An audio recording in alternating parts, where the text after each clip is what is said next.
Hi, I'm Ed Sperling. I'm the editor-in-chief of System Level Design. I'm here with Drew Wingard, the chief technology officer at Sonics. Drew, there's a trend that's changing now in terms of where we actually do our processing, and a lot of it's going into the cloud, and we're starting to hear some rumblings about cloud-based SoCs. What does that mean for design? Well, Ed, so I think it means a couple different things. First of all, one of the clear trends is that we all want access to our content no matter where we are at all places on any device we have. And so the logical place to store that content is up in the cloud. We may keep a local copy of it for short periods of time, but we want the main databases to be up in the cloud. Requirements that puts on the SoCs kind of varies a bit based upon where in the cloud you are.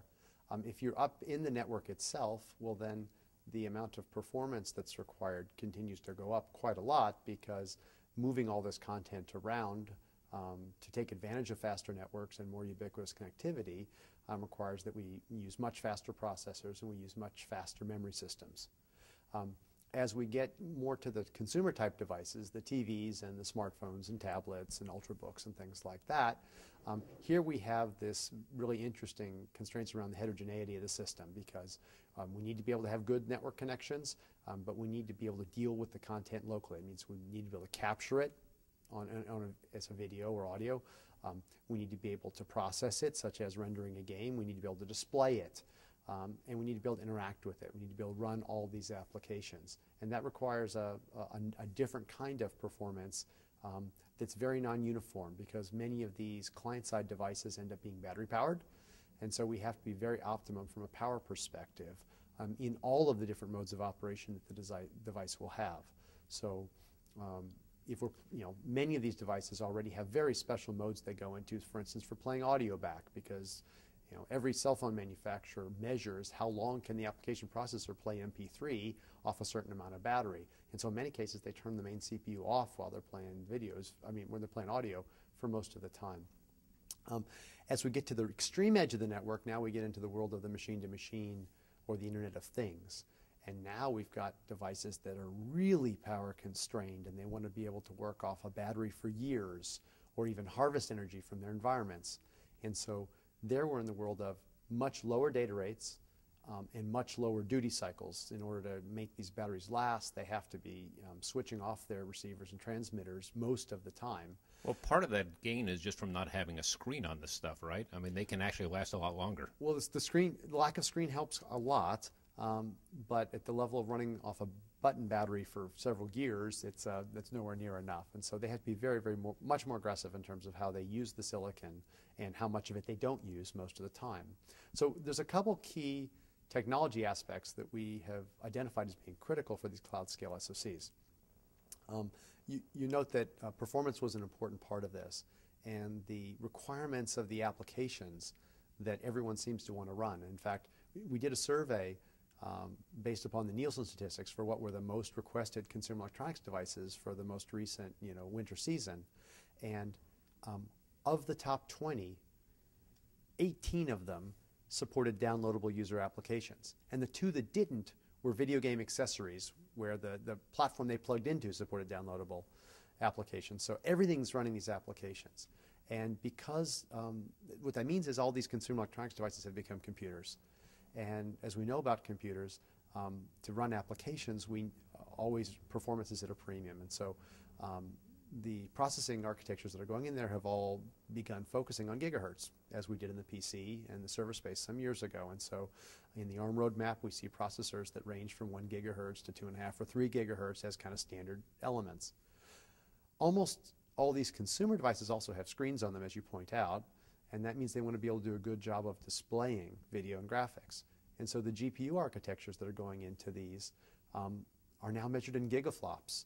Levels. Some of the smartphones are approaching the graphics processing capabilities of the video gaming consoles of today's generation, not old generation, today's generation video game consoles. And so they're running at hundreds of gigaflops per second. And then to keep those processors fed, the memory systems are also going multi-channel, so there's more wider paths to memory, and the frequencies are going up. And then with technologies like wide I/O, where the frequencies don't necessarily go up, but the bandwidths go up massively because the number of pins goes up so much, we're getting to the 10 to 50 gigabyte per second in DRAM bandwidth range. And so what we find is the sweet spot for these consumer-focused devices is they've got to deal with a lot of these gigas. So where's the pain points? As you look forward, where do you see the big problem spots? Yeah. So these gigas cause some real challenges at the SoC architecture level. All these processors all need access to memory in order to keep themselves fed. And in fact, they communicate with each other through external memory. And so really the integration challenge is very substantial. And for most of the SoC design teams, it's the design of that interconnected memory system that's the toughest design challenge, because there are IP suppliers that are dedicated to providing the processors, and the processor roadmaps are pretty well understood, and you know, the techniques you use there are all very well understood. At the SoC level, we have to deal with this problem that things tend to be very heterogeneous. And so I need to do a very good job of capturing video or doing a video call. I want to optimize my system in one way. To do a very low power job of handling MP3 playback, I want to optimize my system in a second way. And to do a good job of running these computing apps, I optimize my system in a third way.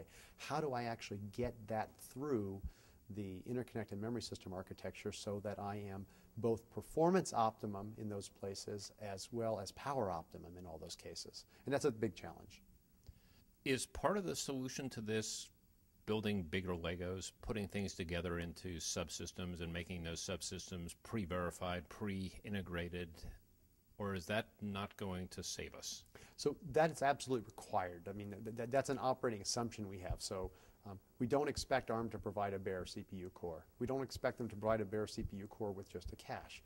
We expect them to provide an entire multi-core cluster that has, you know, 4 Cortex A15s with an L2 cache controller and all the coherence logic required to keep all those things together. We expect our GPU providers to provide a multi-core GPU with its own embedded RISC processor in many cases to help do the sequencing. We expect our audio subsystem to be a subsystem delivered by the likes of Tensilica or Synopsys. And we see that all over the place. Now, there's kind of 2 trends I think that drive us that way. One is if we don't do this, then the poor SoC integrator has to handle hundreds of IP cores and reason about the interaction of all of them. But I think much more important is the fact that when we get to the subsystem abstraction, the bare IP cores get packaged together with enough software that they actually start to look like a real black box to the system designer. And to the extent that people do a good job of that, it's a really big benefit, not just in the hardware design, but in the software design as well. Because you don't want to verify the black box, you want it to work. Well, so, I mean, one of the biggest challenges that's been in the IP business is many companies report that when they buy IP, they have to go in and understand how it works in order to use it. And I think the biggest benefit of the subsystem is I have to be able to take the assumption that I don't have to figure out how it works. I trust that it works. It shows up with enough deliverables, including verification or maybe reference platforms or other things, that I know that it works, and it has complete enough from a software perspective that I may be allowed to tweak it, but I don't need to tweak it to use it. And I think that's the biggest benefit of the subsystem abstraction. Now, that doesn't let us off the hook with respect to what are the challenges from an integration perspective. And so what we've identified are really 4 key areas that the interconnected memory system has to be able to deal with.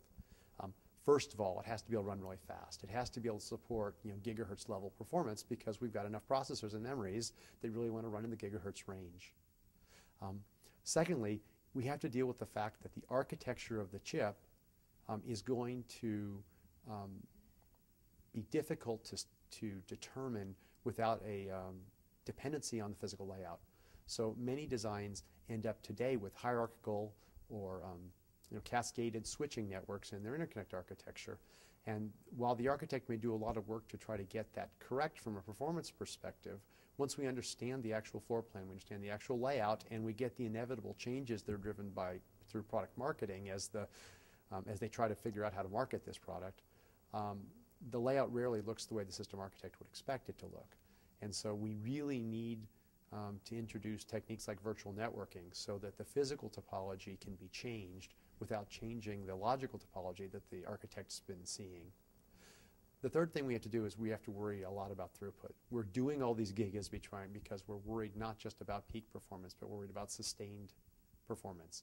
And it's really important to have predictable performance through the wide range of operating cases.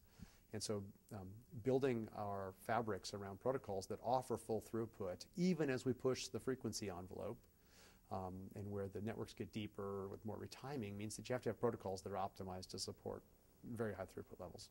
And then the last thing has to do with power. It doesn't do us any good to build these machines that can deliver all this incredible performance and have the battery life be an hour. So what we see from an SoC perspective is the only rational approach is to take advantage of the techniques of dark silicon, where we can rapidly shut off subsections of the chip at increasingly finer granularities so that they're on only when they're being used. And we want, as much as possible, the determination of what part's being used to be made in hardware, because that allows us to shut things off very quickly and turn them on again very quickly without the assistance of the main CPU. So we're in a place right now, for instance, where the power management schemes that exist in many SoCs have a software component that requires that you have to power the main CPU in order for things to run. And that means you have to interrupt the CPU, which takes a long time. You have to let that driver run, get all the way through, determine what's the new power state that's going to be happened. It ends up taking, many microseconds to a small number of milliseconds to actually do a power state transition. Oh, and by the way, you have to power the processor, and the general purpose CPU is the leakiest core on the entire chip. So what we really want is interconnect architectures that can be partitioned into increasingly fine power domains with the automated hardware to do automated shutdown and automated wake up, so that only that part of the chip is awake, that is in use.